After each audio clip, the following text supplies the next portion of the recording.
Bonjour à tous et bienvenue sur yakakak.fr, je m'appelle Erwan et dans cette nouvelle vidéo dédiée à DaVinci Resolve 15, nous allons voir comment créer et gérer simplement des sous-titres dans DaVinci Resolve. Et vous allez voir que cette nouvelle version 15 permet de faire les choses beaucoup plus simplement qu'auparavant.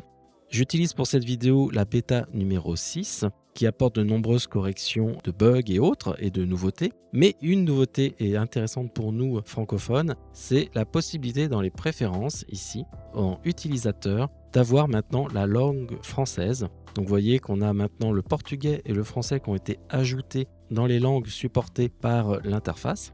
Donc ça va nous permettre en fait d'avoir pratiquement toute l'interface en français. Et c'est encore une version bêta, donc vous allez voir, il y a des petits ajustements encore à faire, surtout au niveau des sous-titres par exemple. Donc toutes les petites nouveautés n'ont pas encore été modifiées. En tous les cas, on va démarrer ici ce projet avec ce montage que je vous ai déjà montré maintes et maintes fois, avec l'interview ici de l'entrepreneur qui répare des vélos et qui a créé son magasin Citizen Chain, et il nous explique pourquoi. Donc je vais faire un petit play pour vous montrer un petit peu ce qu'il dit. Citizen Chain, the name is of course inspired by the movie Citizen Kane, in which the protagonist's dying. Alors, ce qu'on voudrait, c'est rajouter donc des sous-titres lorsqu'il commence à parler, tout simplement. D'abord, on va muter la musique et puis les bruits que l'on avait, les bruitages en fait que l'on avait ajoutés, et on va se concentrer sur sa voix. Citizen Chain, the name is of course inspired by the movie Citizen. Ok.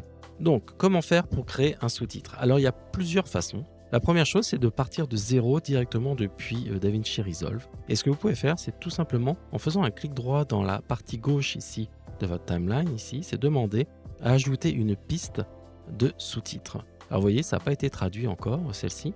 Donc, on va faire Add Subtitle Track, d'accord? Donc, comme ceci. Et là, vous voyez que j'ai une piste sous-titres qui est apparue.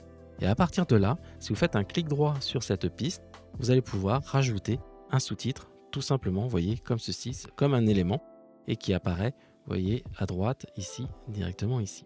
Donc, cette piste de sous-titres, c'est un bloc, donc un bloc de texte que vous allez pouvoir utiliser, mais qui a des paramètres, bien sûr, spécifiques aux sous-titres.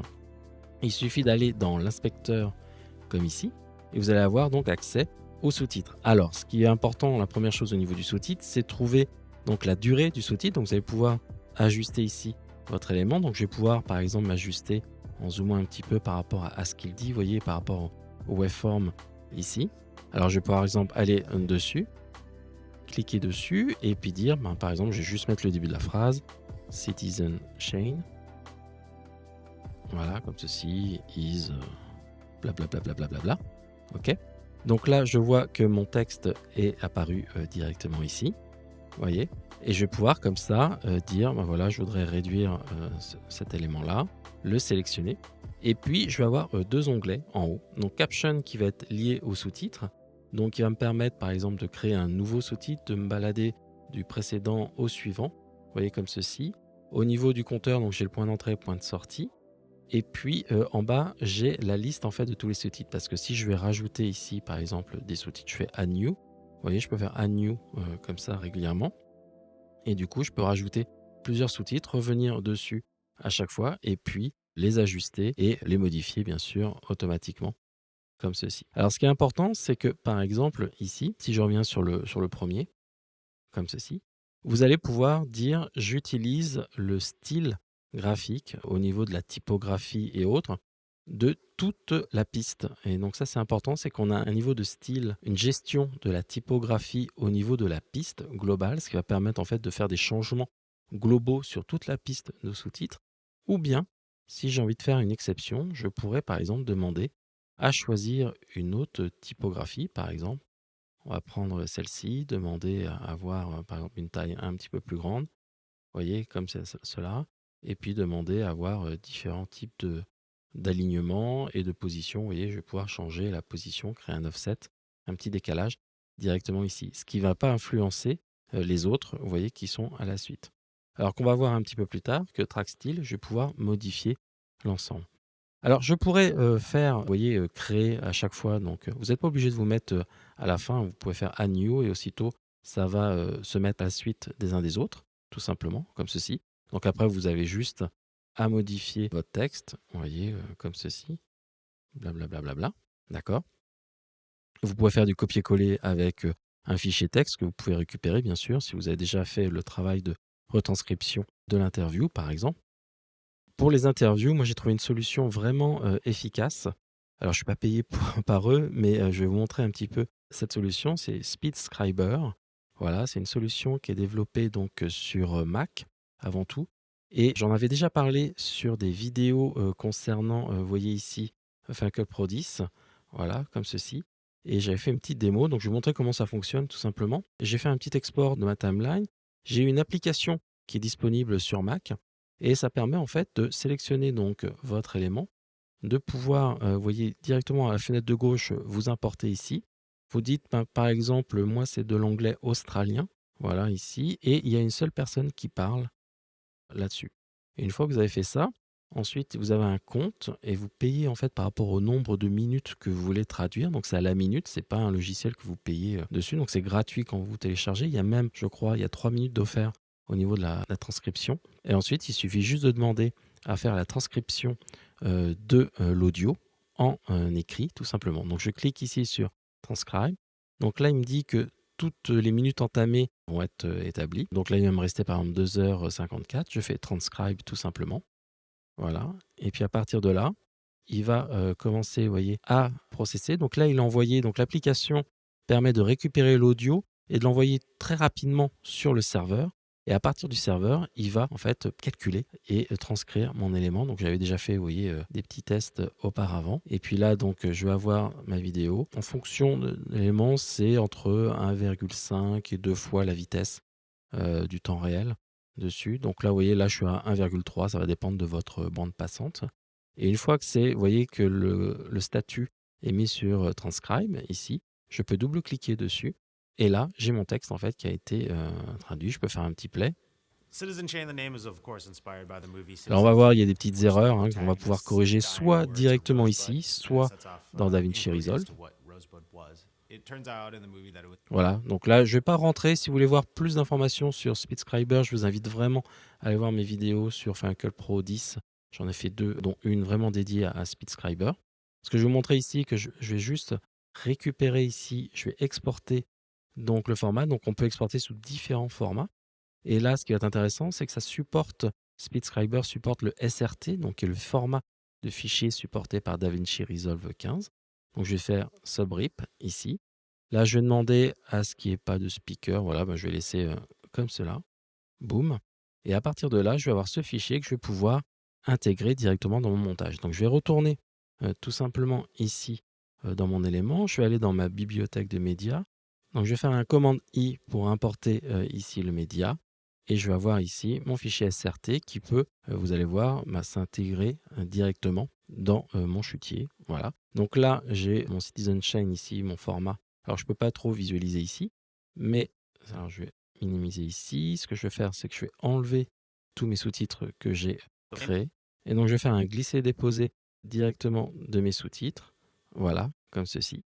Et je vais avoir maintenant tous mes sous-titres qui sont calés comme cela. Alors je vais enlever les chutiers pour qu'on voit un petit peu mieux. Citizen Chain, the name is of course inspired by the movie Citizen Kane, in which the protagonist's dying words are rosebud, and it sets. Ok, donc là j'ai tous mes éléments qui sont calés. Alors je vais devoir bien sûr réajouter certains éléments.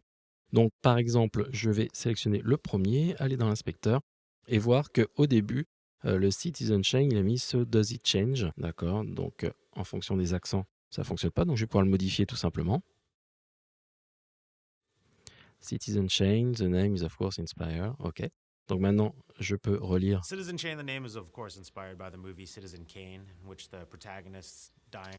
Donc maintenant, vous voyez que j'ai accès à tout, à ma liste de sous-titres. À droite, ici, j'ai le compteur de lettres, en fait, qui est actif. Vous pouvez voir un petit peu le nombre de lettres si vous voulez vous limiter à vos éléments.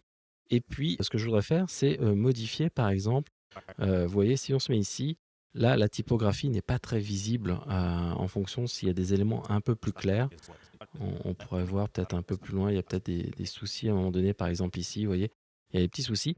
Donc je vais vouloir changer un petit peu le style de la typographie. Donc pour cela, je vais aller non pas défaire ici le Use Track Style, mais au contraire aller dans Track Style, l'onglet. Je vais pouvoir ici modifier les différents éléments. Donc je peux changer par exemple la typographie, Je vais pouvoir demander à être, par exemple, en bold plutôt qu'en régular, par exemple. Alors, vous voyez, il y a encore des petits soucis au niveau de l'affichage, ça reste toujours en régular, d'accord? En bold italique, par exemple. Donc, je vais me remettre en semi-bold, voilà, comme ceci. Après, je vais pouvoir changer la couleur, je vais pouvoir changer la taille, vous voyez, comme ici de mon texte, je vais l'agrandir un petit peu. Et puis après, vous avez le kerning, l'espace entre les différentes lignes, l'alignement. Est-ce que vous voulez le centrer, le mettre par rapport au bloc à gauche, ainsi de suite. Là, je vais le mettre en centré. Et puis après, vous avez la position. Alors la position, vous pouvez vous aider au niveau du menu affichage. N'hésitez pas à mettre zone de sécurité on. Et comme ça, vous voyez un petit peu là où votre texte doit être présent. D'accord? Donc en fonction des différents éléments, vous avez après dans les transformations ici les différentes possibilités, vous voyez, de choisir où est-ce que vous mettez votre texte. Est-ce que c'est centré par rapport à votre bloc? Voilà, est-ce que vous le mettez plutôt à gauche ou plutôt à droite, ainsi de suite, ou vice-versa. Comme cela. Donc je vais le laisser à ce niveau-là. Je vais enlever ici l'affichage de zone de sécurité, tout simplement. Et puis ensuite, on va essayer de régler le problème, vous voyez, quand il y a de la haute lumière, du blanc derrière mes lettres, c'est un peu moins visible. Alors j'ai différentes possibilités. J'ai 3 possibilités derrière pour atténuer ce problème. J'ai par exemple l'ombre portée. Je vais pouvoir par exemple demander à décaler, vous voyez, à faire une ombre portée. Ça me permet d'avoir ici le détourage un petit peu qui peut s'appliquer sur mon élément. Donc ça peut être plutôt intéressant. Ensuite, si j'enlève cette ombre portée, j'ai la possibilité d'avoir le trait. Alors, vous voyez qu'il est activé par défaut et il est blanc par défaut. C'est-à-dire que vous pouvez avoir un trait de contour. Je vais pouvoir le mettre noir, par exemple, ici. Et au lieu d'avoir un pixel, je vais mettre, par exemple, 2 pixels. Donc, j'ai un contour de mes lettres qui va être noir, par exemple, comme ceci. Donc, vous pouvez l'activer ou le désactiver. D'accord? Moi, ce que j'aime bien, c'est le laisser un petit peu en blanc. Ça permet de faire un petit peu de l'anti-aliasing sur les typos dessus. Après, vous pouvez le remettre à 1, par exemple. Et puis, vous avez la possibilité d'avoir l'arrière-plan. Alors, l'arrière-plan, vous voyez, il est tout simplement ici. Et vous allez pouvoir définir donc la largeur, comme ceci. Et puis, la hauteur. Voilà. Donc, avoir, alors c'est peut-être un petit peu grand. Pouvoir réajuster comme ceci. Et en fonction de la taille que vous avez définie, vous pouvez ajuster ici l'élément. Vous avez la courbure au niveau des coins pour avoir quelque chose de plus ou moins arrondi. Vous voyez, si vous voulez faire une bulle ou pas. Voilà, comme cela. Et puis ensuite, vous avez le centre. Vous pouvez choisir aussi l'opacité, tout simplement. Alors, vous pouvez voir ici qu'il y a 2 couleurs. Pourquoi? Parce qu'on a une couleur en interne. Donc, c'est-à-dire que je vais pouvoir, par exemple, avoir un beau rouge comme ceci. Et puis, par exemple, au contour, vous pouvez dire, je voudrais du vert, voilà, pour que ce soit encore plus joli, et agrandir, vous voyez, largeur du contour, et avoir ce genre de choses qui font très mal aux yeux. Donc, vous n'hésitez pas à jouer sur ces paramètres-là en fonction de ce que vous avez comme production, tout simplement. Et moi, je vais revenir sur du noir-noir, comme ceci, voilà, avec l'opacité peut-être un peu plus poussée, comme ceci. Voilà. Donc, ce qui est intéressant, c'est que les modifications que j'ai faites ici vont pouvoir s'appliquer, vous allez voir, sur l'ensemble voilà, de mes éléments. Et puis ici, je peux voir qu'il y a un petit souci parce qu'à un moment donné, il y a un silence. Donc, on va écouter ce qu'il dit. We found out that Rosebud was really a bicycle. Alors, on voit que, vous voyez, il s'arrête à bicycle. Donc, ce que je vais faire, c'est que je vais l'arrêter ici. Et puis, je vais modifier tout simplement, je vais enlever le part. Puis, je vais mettre un point final ici, tout simplement. Et puis, revenir, bien sûr, ici. Part of the goal here. Voilà, rajouter le part qui manque maintenant sur la deuxième phrase. Voilà. Et là, je vois que j'ai un petit souci, c'est-à-dire que j'ai mon habillage qui apparaît. Donc, vous voyez ici, c'est celui-ci hein, que j'ai sélectionné là. Donc, j'ai son nom, vous voyez, qui apparaît. Et j'ai le sous-titrage qui apparaît ici. Alors, j'ai plusieurs solutions. Soit je pourrais demander à, en fait, enlever le track ici, puis demander à faire un offset, vous voyez, tout simplement. Comme ceci, mais du coup, j'ai plus les mêmes fontes.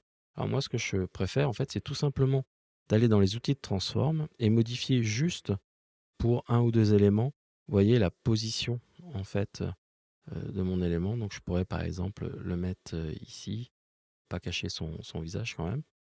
Voilà. Donc, on peut le caler ici. Puis après, pour le deuxième, qui est un peu à cheval sur les deux, on peut faire la même chose. C'est-à-dire que je peux faire un commande C pour être sûr d'avoir exactement les mêmes valeurs, je peux faire édition, paste attributes ici, et là je vais choisir juste la position. Vous voyez, comme ceci, comme ça. On est Part of the sûr que goal here with me and my partners is that we want to be part of the community, we want to be part of the neighborhood, and there was no bike shop in voilà, this comme ça j'ai pu area. corriger, vous voyez, très simplement les différents éléments. Et donc maintenant j'ai l'ensemble de mes éléments. Là j'ai juste un petit souci, vous allez voir à la fin. Voilà, au lieu d'avoir un deuxième élément, ce que je vais faire, je vais zoomer un petit peu pour vous montrer. Je vais enlever le fixed ici et je vais juste le rajouter tout simplement. Voyez là. Donc c'est extrêmement simple de modifier, de valider aux éléments. Vous voyez, vous le faites directement ici et ça va prendre bien sûr en place différents éléments et je vais choisir le point de sortie un petit peu plus loin. Donc voilà pour ici mon élément là. Et ce que je voudrais faire maintenant, bah, c'est exporter bien sûr mon film et je vais avoir plusieurs options. Donc je vais aller directement dans l'onglet exportation, comme ceci. Je vais faire un petit peu de place dans l'interface. Voilà. Donc vous voyez que j'ai ma piste qui est ici. Je vais demander à juste réduire un petit peu. Voilà, l'affichage pour qu'on voit un petit peu mieux ce qui se passe. Voilà. Donc j'ai mon sous-titre qui est ici. Donc je retrouve ma timeline avec l'ensemble de mes éléments. D'accord. Et ce qui est intéressant, je vais agrandir ici la fenêtre des réglages. Donc je retrouve mes réglages vidéo, audio et fichiers. Et maintenant, ce qui est intéressant, c'est que dans vidéo, tout en bas, j'ai la possibilité, alors je vais dire que je vais rendre un plan unique, voilà, un film, comme ceci. J'ai Subtitle Settings, donc vous voyez, ça n'a pas encore été traduit non plus ici. Je vais faire Export Subtitle, et là, je vais avoir plusieurs options à ma disposition. Soit je vais demander que ce soit un fichier séparé, soit je vais demander à pouvoir directement inclure mes sous-titres dans le film, c'est-à-dire que ça va être brûlé à l'intérieur, donc ça va pas être comme un titre que vous mettez vous-même, ou bien comme un embedded caption, c'est-à-dire on va le sauvegarder dans un format qui pourrait être appelé en fonction du lecteur que vous utilisez. Par exemple, comme on utilise ici le SRT, et par exemple pour le broadcast, vous avez le CEA 608, donc voilà, ça va être présent ici. Alors, ce qui est important de voir, c'est que si vous demandez a separate file ici, il est possible en fait d'avoir du multiversion. Et donc, vous pouvez demander, par exemple, là, je vais pouvoir renommer. Ici, on va mettre English. Voilà. Et si j'ai besoin d'avoir ici une version française, par exemple, je peux retourner dans mon montage. Alors déjà, regardez ici, c'est que automatiquement, ça s'est mis à jour. Donc, dès que vous faites modification ici, maintenant, je vais pouvoir dire, je vais sauvegarder, je vais avoir le web VTT ici et je vais pouvoir exporter ma piste anglaise. Et je vais pouvoir ici demander, ben, je vais rajouter une autre piste subtrack et je vais mettre par exemple français, comme ceci. Et si je reviens dans export, le français, vous voyez, va s'activer. Donc vous allez pouvoir cocher directement les différents éléments ici. Donc si vous voulez faire un burn into vidéo, ben, vous le sélectionnez tout simplement. Et sinon, embed caption, voilà, avec les différents formats codec que vous voulez utiliser, texte ou CEA 608. Voilà. Donc maintenant, je peux demander à voir, par exemple, à exporter ici cet élément. Je vais demander à unmuter ici la musique.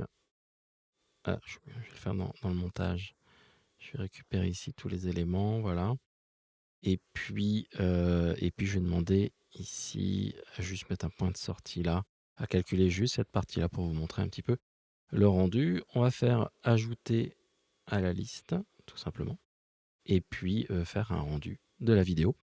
Donc ce qui va être pratique maintenant, c'est que ça va s'intégrer directement ici. Je vous montre un petit peu, voilà, à quelle vitesse ça va. Et surtout, je vais vous montrer en fait la qualité de rendu des sous-titres, parce que souvent c'est un peu le problème. Voilà, on arrive à la fin. Encore 3 secondes. Boum, c'est bon. Je vais pouvoir aller ici, demander à afficher donc le film.